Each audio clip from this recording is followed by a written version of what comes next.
Bonjour les humains! Aujourd'hui, on va boire dans une tasse de licorne parce que ça prend beaucoup d'imagination pour pouvoir croire à la question à laquelle on va répondre.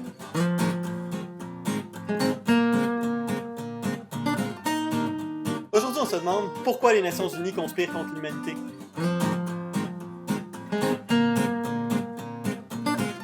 Avant tout, je voulais vous dire que j'ai pas vraiment l'intention de faire une chaîne anti-conspirationniste. Mais, dans ma dernière vidéo, on a effleuré des sujets qui ont piqué la curiosité de plusieurs d'entre vous. Je ne sais pas si vous vous souvenez, mais on avait traité de la bonté de l'humanité, puis de l'intérêt des Nations Unies dans une conspiration. Aujourd'hui, on va faire une vidéo qui s'attarde un petit peu plus sur ce sujet-là.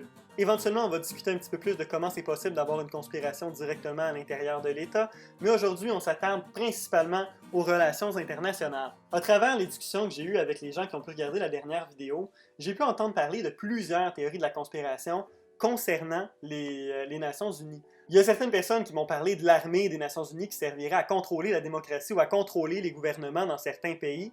Puis il y a d'autres personnes qui m'auraient parlé, eux, d'un intérêt international, d'intérêts internationaux en réalité, qui voudraient contrôler la pensée des gens pour les amener à garder un cadre qui sert les intérêts de certaines personnes ou d'un ensemble en fait, c'est jamais vraiment clair l'intérêt de qui ça sert. Qui sert l'intérêt de certaines personnes puissantes.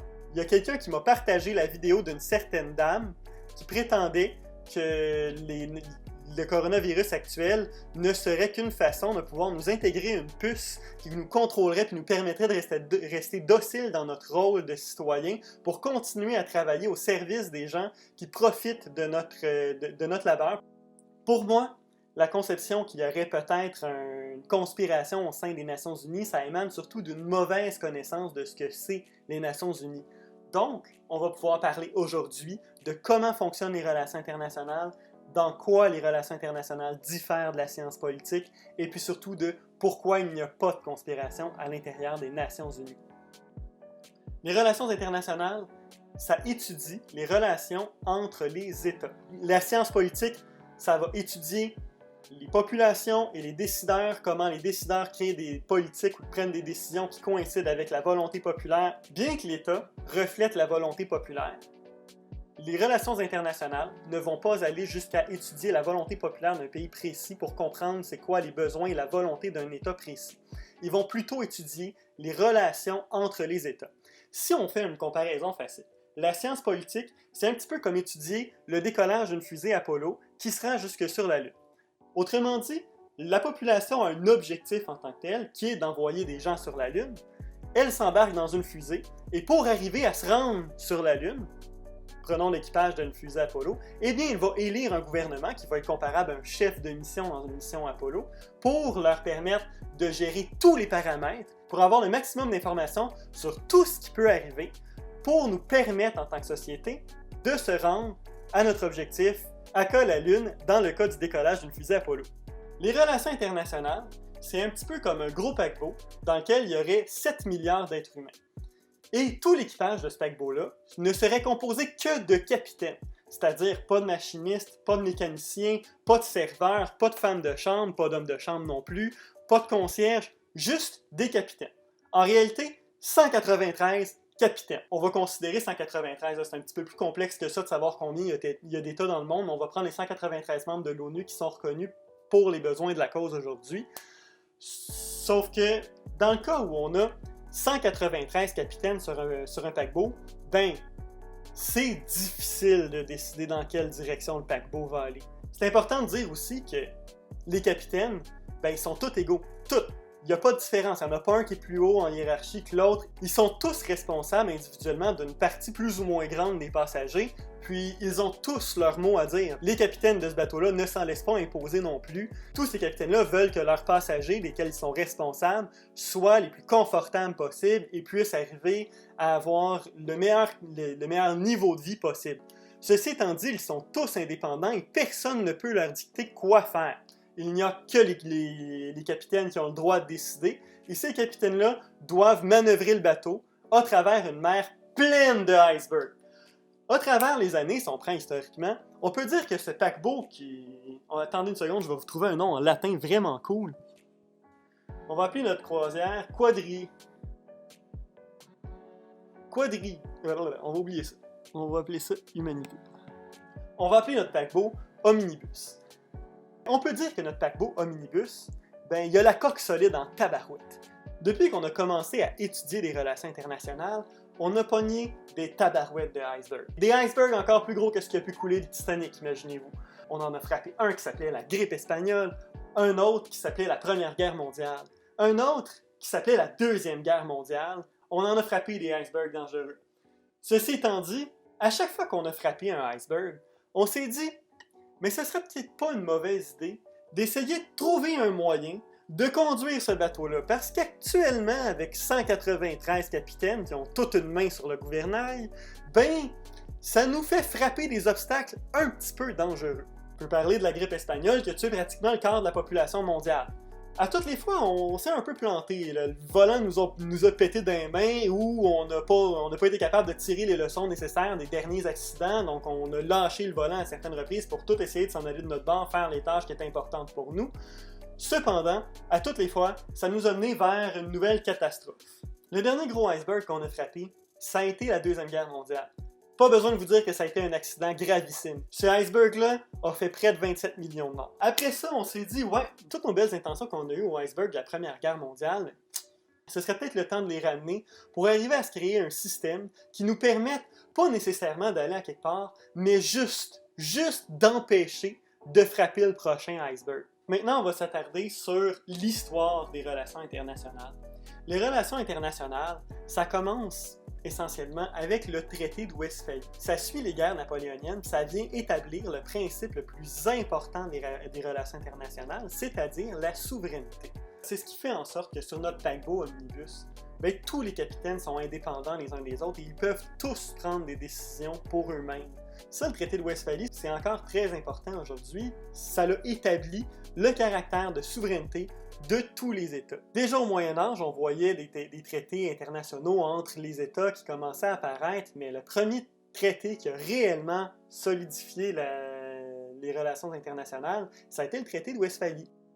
Le caractère indépendant, le caractère de capacité de faire tout ce qu'ils veulent des capitaines, c'est ce qui amène l'État à être l'acteur principal des relations internationales. Parce qu'en réalité, même si la population a une volonté, puis c'est la volonté populaire qui va généralement dicter la volonté de l'État en tant qu'acteur, ben l'État a quand même la capacité de faire tout ce qu'il veut. Ça peut être n'importe quoi. Là. Décider d'anéantir le paquebot, ben c'est possible pour un État. Il a le droit, en tant que capitaine individuel, de percer la coque pour faire couler le bateau si ça lui tente. Parce que, disons, comme on a vu par le passé, ben, c'est difficile de percer cette coque-là. Fait que, pour le capitaine qui déciderait de faire couler l'humanité, ben, j'y souhaite bonne chance. L'objectif d'empêcher les États de s'ingérer dans les affaires d'un autre État, c'était fait dans l'objectif d'empêcher les guerres, ou du moins de les limiter entre les États. Bon, comme on est humain, ça n'a pas fonctionné super bien. Le caractère de souveraineté n'est pas suffisant pour empêcher les États de se battre. On l'a vu, parce qu'après les guerres napoléoniennes, bon, c'est quand même claqué une première guerre puis une deuxième guerre mondiale. Par contre, après chacune de ces guerres-là, il y a eu un intérêt très clair de vouloir limiter les conflits qui ont suivi. Après la Première Guerre mondiale, on a vu ce qui pouvait s'apparenter à un début des Nations Unies. Après la Première Guerre mondiale, les États-Unis se sont énormément impliqués dans le développement d'une instance qui permettait de coordonner la volonté de la plupart des États qui étaient reconnus comme étant souverains sur la planète. Ça s'est appelé la Société des Nations. L'objectif principal de ça, c'était d'empêcher d'avoir une nouvelle guerre mondiale. On n'a pas besoin de se dire que ça a été un échec, mais n'empêche que la volonté était là. Comme on a vu que la Deuxième Guerre mondiale représentait un échec de la Société des Nations, ben on s'est dit après la Deuxième qu'on allait créer une instance qui, cette fois-ci, réussirait à empêcher une nouvelle guerre mondiale. De là l'idée de créer les Nations Unies. À la base, les Nations Unies, ce n'est qu'une instance qui permet à notre paquebot Omnibus de ne pas pogner un iceberg encore plus gros que celui qu'on a pogné à la Deuxième Guerre mondiale. Ceci étant dit, les règles et les leçons qui ont été apprises des derniers grands conflits mondiaux jusqu'au traité de Westphalie, ben, ils sont considérés dans la création des Nations Unies. On est humain, ça nous arrive de faire des erreurs. Les dirigeants de la planète sont humains, puis tous ensemble, tous les scientifiques, tous les spécialistes et tous les dirigeants du monde, ben, ils restent avant tout des humains. Puis ces humains-là, ben, ils font des erreurs, qui sont humaines. Cependant, il y a quelque chose d'assez extraordinaire, c'est qu'on est capable d'apprendre de ces erreurs-là. On était capable de tirer les leçons des derniers accords, des dernières structures qu'on a construites, puis ce qui fait en sorte que les Nations Unies aujourd'hui, ce n'est qu'un amalgame de toutes ces erreurs-là qu'on a fait et de toutes ces réussites-là qu'on a pu développer à travers la Société des Nations, à travers le traité de Westphalie, à travers les différentes instances internationales, pour en créer quelque chose qui, jusqu'à aujourd'hui, réussit son objectif de base, qui est de ne pas développer une troisième guerre mondiale. Plus fort que ça, les Nations Unies ont réussi à donner un cap à notre navire omnibus. Ça s'est révélé être une structure qui est tellement efficace qu'on a même réussi à travers ça à donner des objectifs à ces capitaines-là puis à les coordonner pour atteindre ces objectifs-là. On a mis le cap dans les années 2000 sur les objectifs du millénaire. Puis savez-vous quoi? On s'est rendu jusque-là. On s'est rendu là de manière tellement efficace qu'on a décidé de créer des objectifs qui étaient encore plus difficiles à atteindre pour les années à venir, qu'on appelle actuellement les objectifs du développement durable. En plus de ça, les Nations Unies, qui à la base avaient comme objectif d'empêcher le développement d'une nouvelle guerre mondiale, ont permis de réduire le nombre de conflits sur la scène mondiale. Effectivement, si on regarde ces graphiques, il y a de moins en moins de conflits sur la Terre depuis la dernière guerre mondiale. Puis on va continuer sur cette voie-là. Les Nations Unies, son organe principal, c'est son Assemblée générale, là où tous les États du monde siègent, dans l'objectif de créer des résolutions. Ces résolutions-là sont en quelque sorte des objectifs ou des choses que l'humanité doit accomplir en tant qu'humanité dans son ensemble pour arriver soit à éviter les prochaines catastrophes ou de permettre le développement de l'humanité vers un mieux-être général. Pourquoi les Nations Unies cherchent à amener les êtres humains vers un mieux-être général? C'est parce que tous les États veulent ce qu'il y a de mieux pour leur population avant tout. Ils veulent mettre les intérêts de leur population en avant. Puis en s'entraidant, on est capable de s'élever tous ensemble vers un plus haut niveau. Puis les résolutions qui sont prises dans les Nations Unies, ce n'est que pour permettre le développement de l'humanité en entier. Parce que des fois, l'humanité en entier doit serrer la ceinture pour atteindre certains objectifs. On peut parler des accords de Paris ici. Les accords de Paris, tout le monde doit mettre la main à la pâte pour arriver à atteindre les cibles qu'on s'est fixées. Il n'y a plus personne qui perd ou qui gagne dans cet échange-là. Tout le monde gagne au même titre. On gagne une amélioration du climat. Ça se fait tranquillement, on va se le dire, parce que 193 personnes qui doivent s'entendre sur un sujet, sur un accord, c'est difficile à mettre en œuvre. Comment qu'on fait ça? C'est qu'on prend un papier, on écrit à la base qu'est-ce qu'on devrait faire, puis on le passe dans les mains de tout le monde. Puis tout le monde là-dedans peut signer ou ne pas signer cet accord-là. Puis ils vont demander dans le fond qu'on fasse des amendements à cet accord-là pour qu'on puisse réussir à développer un accord qui répond aux exigences de tous les États qui sont autour de la table.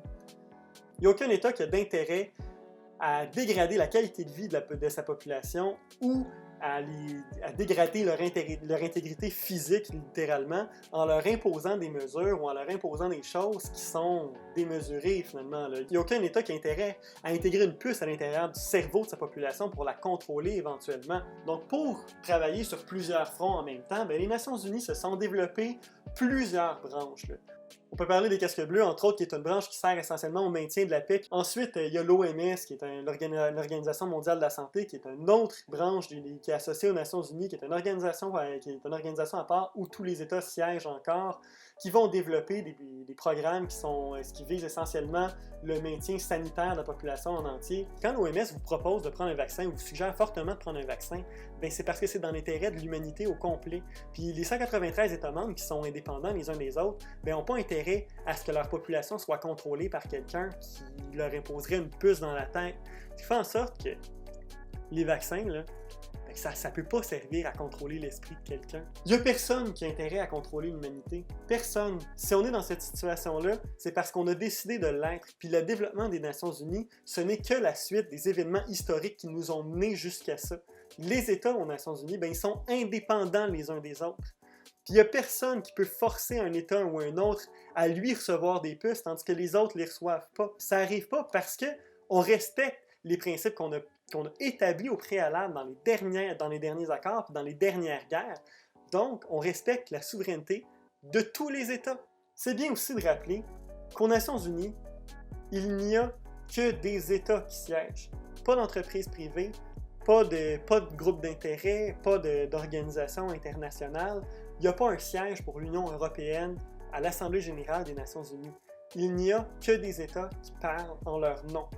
La seule manière qui permettrait aux Nations unies de conspirer contre le bien de l'humanité, ce serait que tous les dirigeants du monde, qui, on le rappelle, ont une culture différente, une langue différente, des intérêts différents, des besoins différents, arrivent à s'entendre pour créer un programme mondial qui amènerait l'humanité vers un autre objectif que son bien-être en général. L'autre point, ce serait que tous les dirigeants du monde aient été remplacés par une race quelconque de bébites.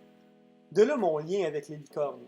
Le seul autre moyen pour que les Nations unies puissent conspirer contre le bien de l'humanité, ce serait que tous les dirigeants du monde aient été remplacés par un intérêt qui est commun à tous ces gens-là, c'est-à-dire probablement une créature différente de l'humanité, qui pourrait avoir pris le contrôle de tous les États du monde pour essayer de faire valoir leurs intérêts à eux sur les besoins ou les intérêts de l'humanité. Si vous croyez aux licornes, ben je suis désolé, je peux pas débattre avec vous. Sur ce, à la prochaine!